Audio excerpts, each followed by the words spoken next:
travel is actually a very physical activity. And I don't think people realize you're doing this training so that you can put your bag in the overhead bin, or even going to the farmers markets, perusing for like 2-3 hours. You're on your feet, you're on concrete. Has your life, your dreams been interrupted?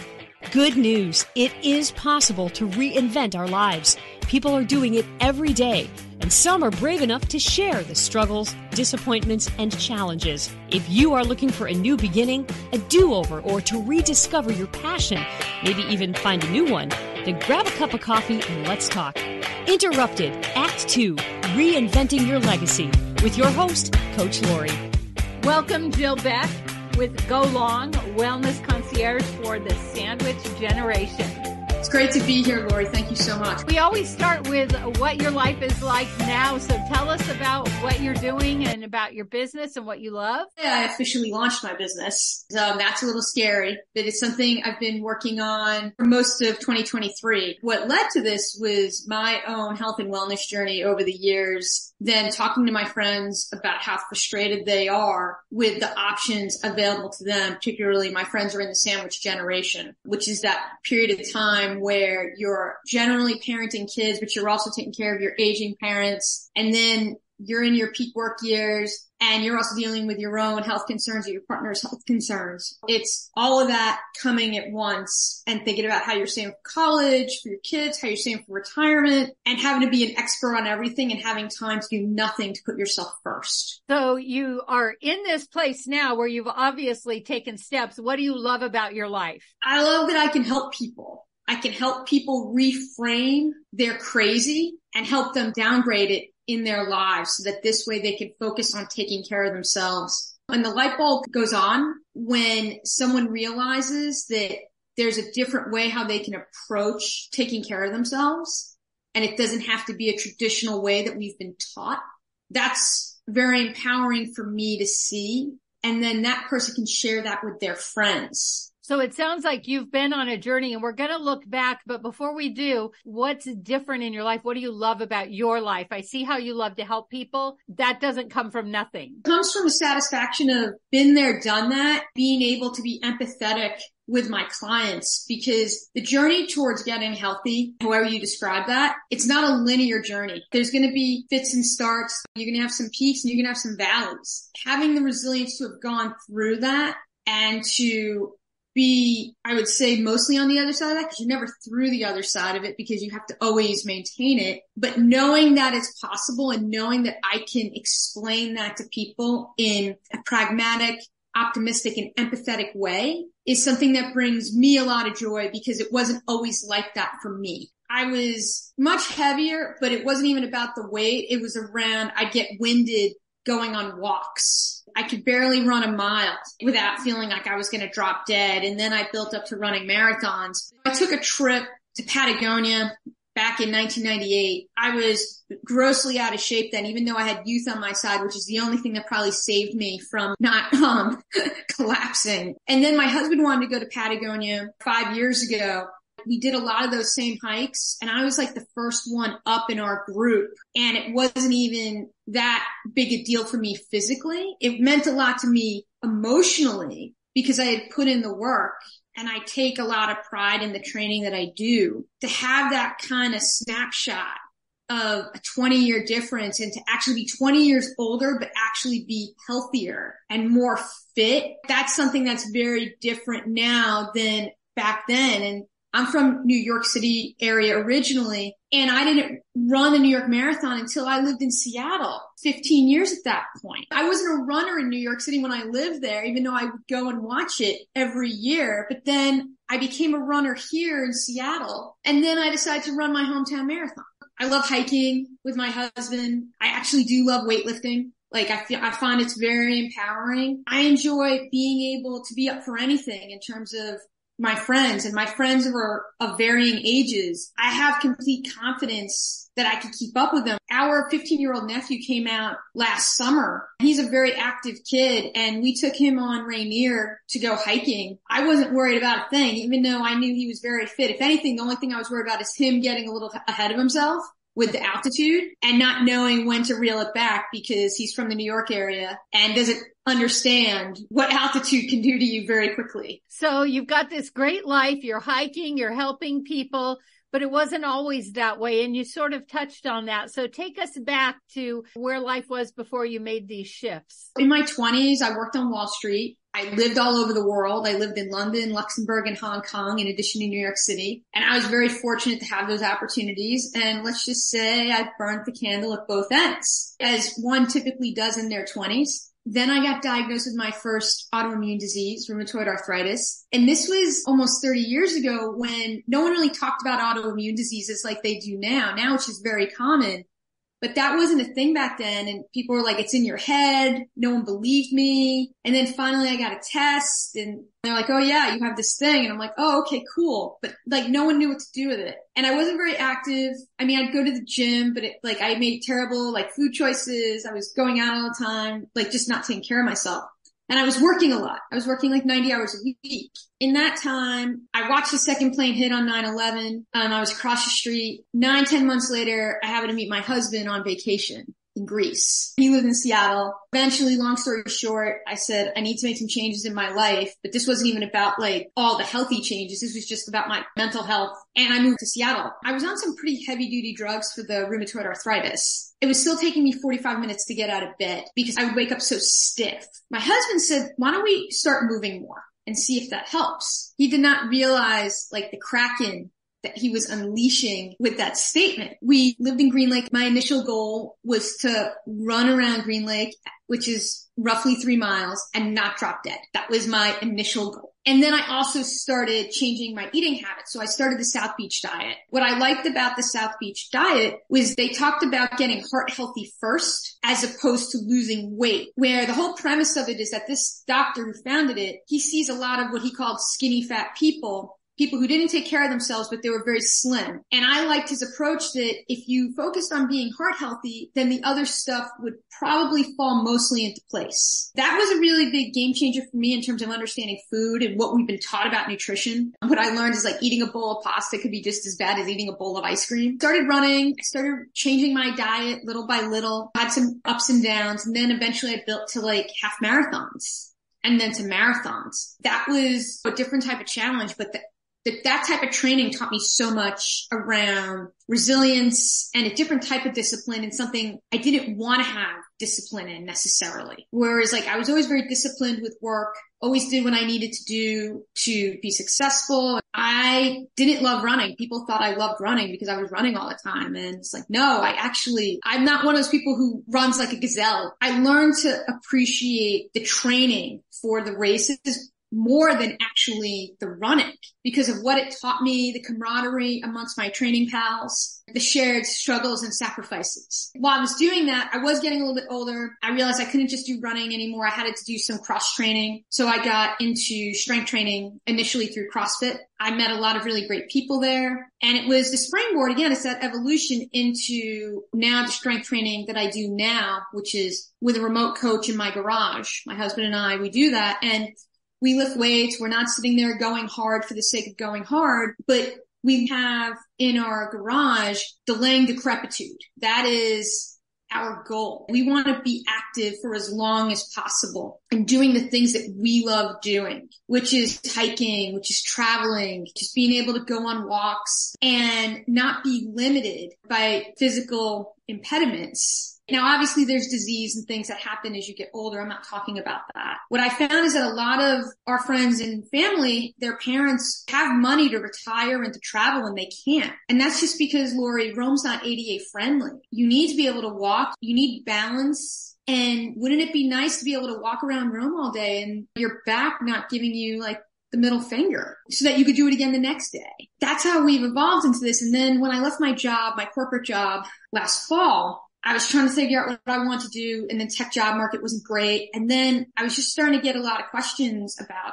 what I do and how people were frustrated that everything is geared towards young guys and everybody else said something scaled down from that. When I talk to people, they don't want pink dumbbells and something easy. They want something that's going to be practical and is going to challenge them, but is not going hard for the sake of going hard. So that's what I found. And they want it tied with like how to manage their stress with sleep, with nutrition.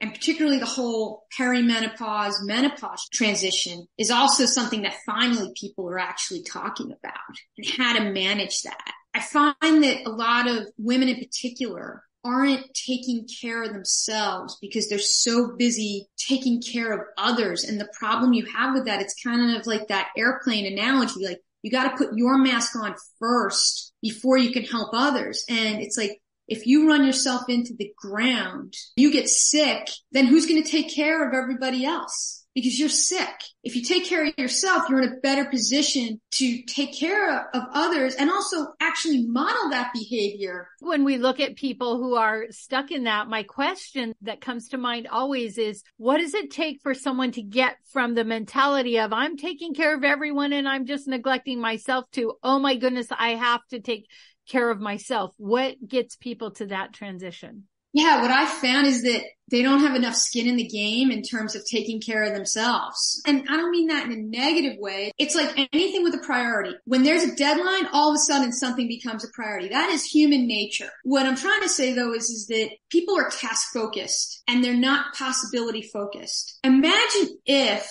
you're a parent who could actually keep up with your kids. Maybe not running around the lake, but that you could go on a hike with your kids, your teenage kids who love being outside. Your back isn't hurting.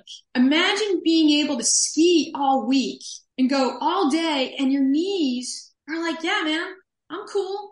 When are we going back out tomorrow? As opposed to counting down the hours and being like, I paid so much money for this and my knees really do not like me. So I'm like popping the leaves every, few hours. For a lot of people, like particularly in the Seattle area, it's a very educated demographic. People know they need to take care of themselves. This isn't exactly like newsflash. The issue is it's having them understand when a serious medical event happens to you, there's already so much damage that's been done that you have to undo that and then work towards taking care and prioritizing yourself. It's trying not to scare them because I don't think fear is the way you necessarily get people to do something, but it's saying like, look, do you realize as a woman, once you start perimenopause and no one really knows when they start perimenopause, and it can start as early as your late 30s, you are losing a significant amount of bone and muscle mass. The top reason why people die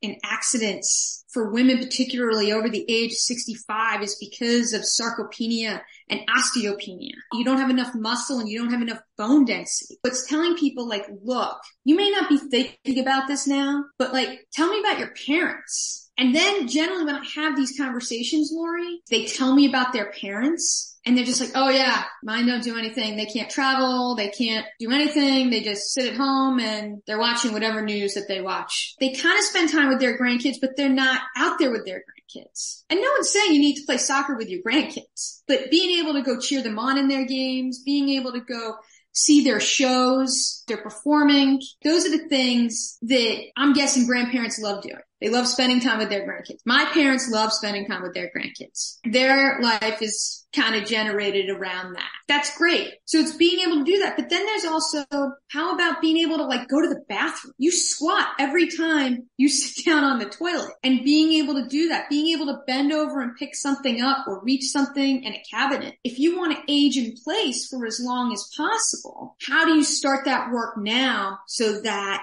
it doesn't become such an emergency where you've lost a lot of muscle and you've lost a lot of bone just through the aging process? What I do is I just try and talk to people about what their lifestyle is like. I don't talk to them about their height and weight. I don't care about that. I care more about their stressors. So when I heard you casting a vision, I had this vision of, as you are speaking to people and you're helping them change their habits, this next generation, they're going to be hiking. Their mom and dad are going to be hiking and grandma and grandpa will be hiking with them. You're kind of in this place now where we're looking at a generation that hasn't aren't taking care of themselves. They can't do the things. Maybe you're the person that's going to make that shift so that as this generation becomes grandparents, then they get to do all the things. Because I know for me as a grandma, that's what started my health journey. I wanted to get on the floor with my grandkids and I wanted to get back up without making all those old people's sounds. Yeah. And when you think about that, what do you see happening, or what do you hope that people will know or do or take from this? Well, I think that, first of all, congratulations to you, because unfortunately you're in the minority. What I would hope that people take away from this is that it's not too late. It's around reframing the discussion around health and wellness. And it's not about losing weight. And I talk about this with my parents all the time because they constantly talk about weight, my mom in particular. And I'm like, no. You're almost better off being 10 pounds heavier, but if you can move and do things, that's actually better than being a lighter weight and not moving. Because movement has so many benefits to us, not just physically, but emotionally. Because it helps elicit all these positive hormones from coming out and making that happen. The joy you get when you're hanging out with your grandchildren and you're able to get down on the floor and get back up without like your back or your neck being like, oh my God, what just happened here? How does that make you feel? I'm looking at your face now. You're like smiling. So it's not even just like a physical thing. It's an emotional reaction as well. Getting people to understand that. What I also do is that I work backwards from what your goals are. So I have some clients who they think that working out is around being athletic, like sporty. And my first client came to me because she loves to garden. She calls all sports ball. She does not watch any sports. She also realized that taking care of herself matters for the activities that she likes doing. It isn't about that you need to go hiking or play a sport or be able to like cycle the Grand Canyon or whatever it is. It's about what are the activities you want to be doing. Gardening brings you joy, and gardening is a strenuous activity. We work backwards from that. And we find you a coach who is going to work with you on functional movements around strengthening the areas of your body that you use while you're gardening. So your goal could be, I want to be able to garden over the course of a weekend and my back not like being like, what just happened? That is a great goal that you could work towards with the right coach. It doesn't have to be, oh, I'm going to be hiking Mount Rainier and summiting it. It doesn't have to be that. I just did a trip with my husband. We were gone for almost a month and it was a very active trip, and I called it Jill's Marathon. And it was just a lot of hiking and kayaking. And my goal with my weightlifting coach was training for that trip to be able to just be able to do all those things. We were in Norway, so it was really remote and really beautiful, places I'd never been to before. And I got to do a bucket list thing. I got to kayak in like the largest fjord in Norway. That was my marathon, what I trained for. Your marathon could be something completely different, and it's no less important than what mine was or what my other clients was. And that's what I try and get people to understand, is that your marathon's your marathon and you're not competing with anyone. What comes to mind when you say that is I think that there's language in our work. Every year we do this, getting your steps in. I'm a swimmer, so I always ignore it because I'm not athletic. I'm not a runner and I'm not a walker. All of a sudden this year I went, wait a minute, can I join but use swimming? And they're like, yes. But it's so interesting. What you said really resonated with me is I think we think of moving as athletic when it really is just like, what do you love to do? If it's gardening, if it's walking the dog, and how can we do it more effectively? Yeah. And I would say that you're athletic if you train on purpose. You're swimming. Swimming is a very athletic activity. It's actually better for you than running because of the less impact. My husband's a swimmer. He swam in college. He wants to swim until his last breath. That is his happy place. He does weight training so that he can continue to swim and hike and travel. Like the weight training is just a vessel to doing the other things that we want to be doing. And that's what I try and tell people, because a lot of times you go into like some 24-hour fitness and they're like, okay, we're just going to do some bicep curls. We're going to do some crunches. And you're just kind of like, well, I don't know where this is leading me to. What I work from is the reverse. So I've heard you talk about swimming now. I've heard you talk about playing with your grandkids. Those are two very important data points for me in terms of what does Lori want to be doing until her last days. So it's not going to be like, oh, we're just going to give you some kind of training program and you have to prioritize this training program to the detriment of the activities that you love. No. It's the opposite. The training program is to augment the activities you love doing. A friend of mine was talking about how she loves doing hit runs on Peloton. She just loves it. That's what brings her joy. And this one person's like, well, you should really do less of those. To me, the wrong language. I think there's a different way on how to have that conversation. If you start taking away the things that people love, then you're going to lose. They've tuned you out. They're not going to listen to anything else you have to say about strength training. And I knew where he was going. I knew where this person's intentions were. They were good. But again, it's about the language. Have you heard if not now, when? If not you, then who? Are you being prompted to write a book, to create a podcast? Check out Leaving a Legacy at www.coachlaurie, that's Coach, LAURIE.com. And let's get started on your second act now. But again, it's about the language. And what I told this friend is that I would have handled that completely differently.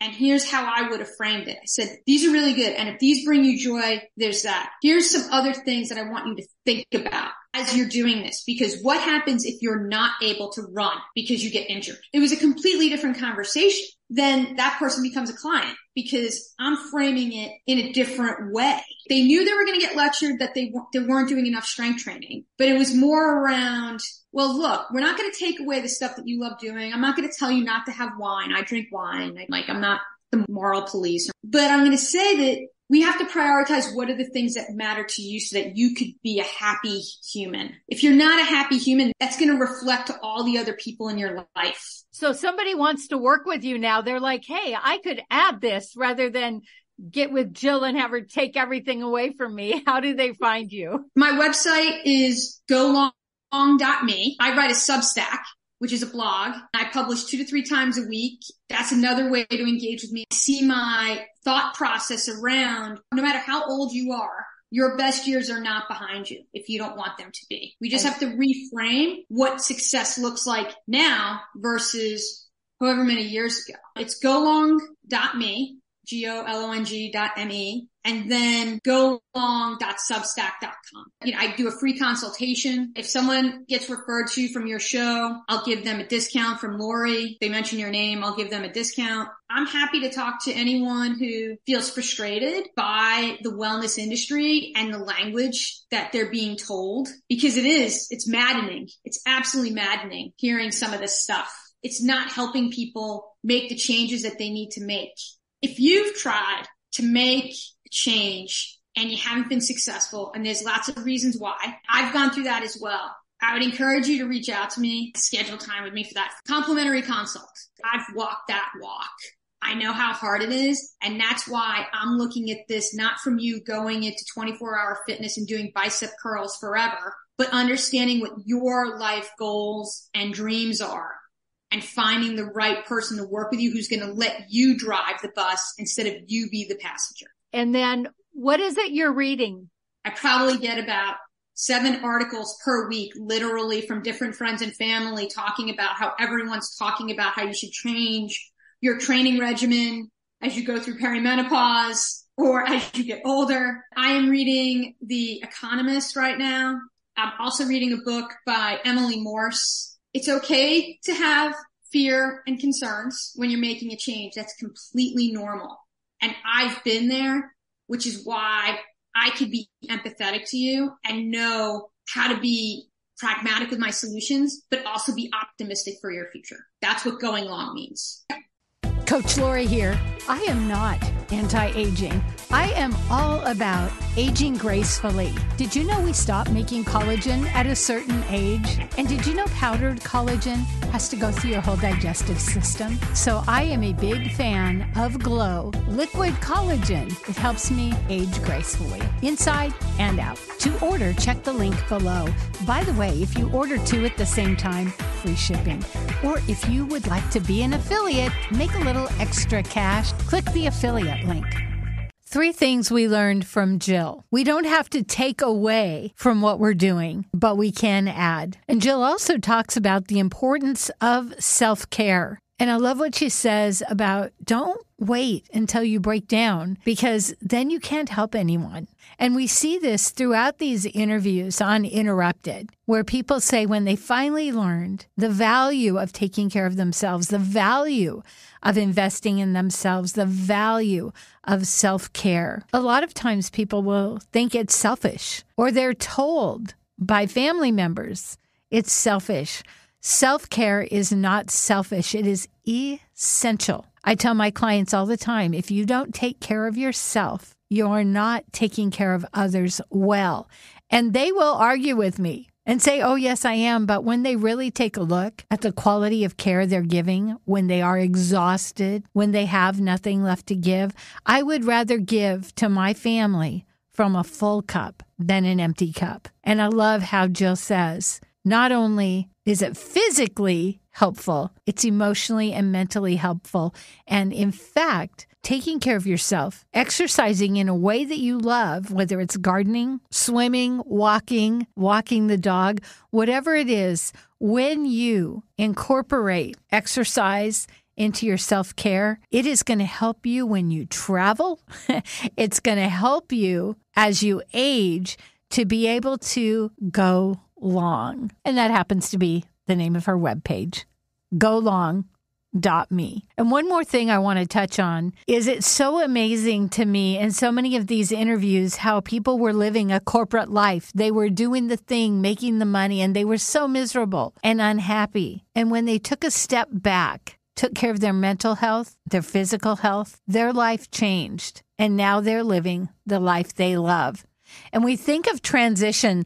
So often I hear people say, don't quit your day job. But the truth is, don't keep your day job. But that doesn't mean one day you say, I'm done, and you walk away. It's always about a transition. And we can transition well, but we do it by self-care, by taking care of ourselves so we are healthy enough physically and mentally enough to make those changes.